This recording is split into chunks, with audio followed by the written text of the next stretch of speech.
Hey y'all, Merry Christmas. I am in the greenhouse trying to get this cleaned up here, pull all that down. Definitely need to be trimming that citrus tree. That's a lime, and I am starting to get limes. Got to get all that dead debris out of there, get it swept up, get it out. It'll go into an outdoor compost. But I have another issue in the greenhouse. As I'm working on trying to, a fly got in here, that's not good. Pull all this soil this way, that's a lot of work. And now that I broke that little handle with the rake, I got in here with the big rake, but I keep hitting the top of this, so that's not really working out. This is gonna be a lot of work and a lot of money, but I would really like to plant some more echinacea back there on that back wall, and then I would love to plant some beets and carrots and rutabagas. I actually like rutabagas. They are so good. I like parsnips. I like all the root vegetables. I will not be doing onions in here. They kind of just do something different to the soil, and they kind of need their own little area. And you can intercrop onions and strawberries together, other things, you know. I know it doesn't make sense, but it works. And then this row I need to get cleaned up after I get all this junk off. But I wanted to show you what I'm dealing with, so I'm going to have to go to Organics OKC. Look at all that.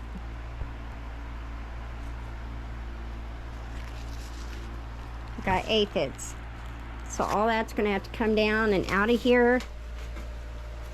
Yuck. And I don't know if y'all know this, but if you pull a leaf off or you rub a leaf on a citrus tree, it does smell like a lime or a lemon. It smells really good. So when I water in here and I'm watering the tree, it smells really good. So I'm finally getting some peppers off of this, so I'll be able to collect seed for the rough wood. And I probably will get that put into probably a bed right here after I get all this cleaned up, because it'll turn into a tree and produce quite a bit of actually fruit is what they call it. And I might move this to a different area, probably down there where I really like Swiss chard, and we'll get this area up here, then I can just put the new soil in. But I do have something planted right here that I don't want to mess with because it's so pretty. But here's the issue I'm having. I've never dealt with that before. Don't know where they come from. I don't know what they are. But that's not good. And they're all up. See, they're all up on my greenhouse. And I can't have that crap in here. So I will be going to get a truckload of ladybugs and some lacewings. Now, when you're done with the ladybug, or let me spit that out better. When the ladybugs are done eating all your aphids and mealybugs and thrips and all that garbage, your greenhouse pest, then they're going to need nectar. And so your flowers and your herbs and stuff are very beneficial for them. So that's why I keep stuff like what's planted in the front. I've got all kinds of herbs and different things that attract that stuff, and plants that they can have for nectar. But this is pretty gross, and if I don't get this out of here, it's going to get worse. And I really don't want to be breathing that. I've got the greenhouse geothermal turned off and just got the fan moving the air around. I don't know if our thermostat's broke or that louver's not working, so we got to figure that out. So we can, if I flip that on, all of those bugs would stick to that screen, and all I would have to do is open it up and take a broom and sweep them right on out. But this will all be composted in that bed out there. I don't know what those are. I don't know how they got in here. But I got this little net.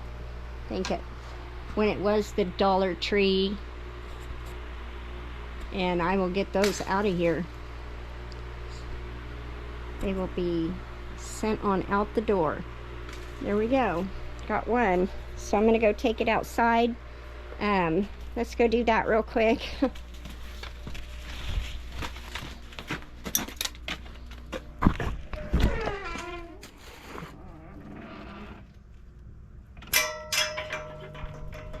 Okay, there it goes. Adios. All right. As I find those, I'm going to take those on out. But get you some beneficial nematodes this spring, and you will want to spray your yards, farms, land, everywhere. And you want the triple threat. And you do it in the springtime. Now that's if you don't spray chemicals. If you've already sprayed chemicals on your farm, or you use any diatomaceous earth, all this garbage, you will destroy the nematodes.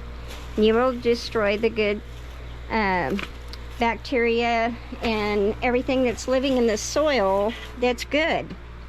Now of course you'll have bad stuff, but you can use beneficial nematodes to wipe them out. If you use any chemicals, you'll kill the beneficial nematodes. So you're defeating the purpose and wasting money. But I have never used chemicals, so my farm is chemical free. I'm a regenerative farmer, all natural. I don't even use diatomaceous earth. So I can use the beneficial nematodes. They will wipe out tick larvae. And I want y'all to remember that, because they're releasing bioweapon ticks and bioweapon genetically altered mosquitoes and crap. You know, God created this earth. He made everything natural, the ecosystems. As history will tell you, that when the agricultural departments and these people decide to mess with nature, they mess it up. The ecosystems that God designed work well. Don't mess with them. This is not right. Like when they brought those Asian ladybugs over here. They're invasive, they bite, they leave a yucky orange goo on you, and they're disgusting. And they wipe out the good ones. It's not good to mess with the way God designed it. So use nature that God give you, and get you some beneficial nematodes in the spring after a good rain. Make sure your soil's nice and wet and not frost. You have to do it after your first frost, or your last frost, I should say. I'm getting my seasons messed up. And that'll wipe out your soil issues. So remember that. All right, guys, this is a lot of work, but I should have learned to cut this back. There's one of those little pests. Well, I caught it, so I'm gonna go ahead and go release it. Y'all have a very Merry Christmas. I'm just gonna keep cleaning this up, keep moving soil in here. I even have red wigglers all through there. I think you can get some red wigglers from Green Greg's. There you go. Go on. You're free. And I put them all throughout here. I've also put the beneficial nematodes in there. Even though this is a closed system, you still have pests. And evidently, I don't know how those got in here. I don't even know what they are. I'm gonna have to do some research, get a picture and find out what they are. You know, I did bring in some plants I got, so that I could have brought them in here. That's the one thing I keep forgetting, is I try to overwinter stuff that's outside and I bring it in here. Well, this is a perfect environment, great ecosystem, and then you get soil pests, you get all kinds of pests. And look at that, that's not good. Oh, got tons of those little moth looking things.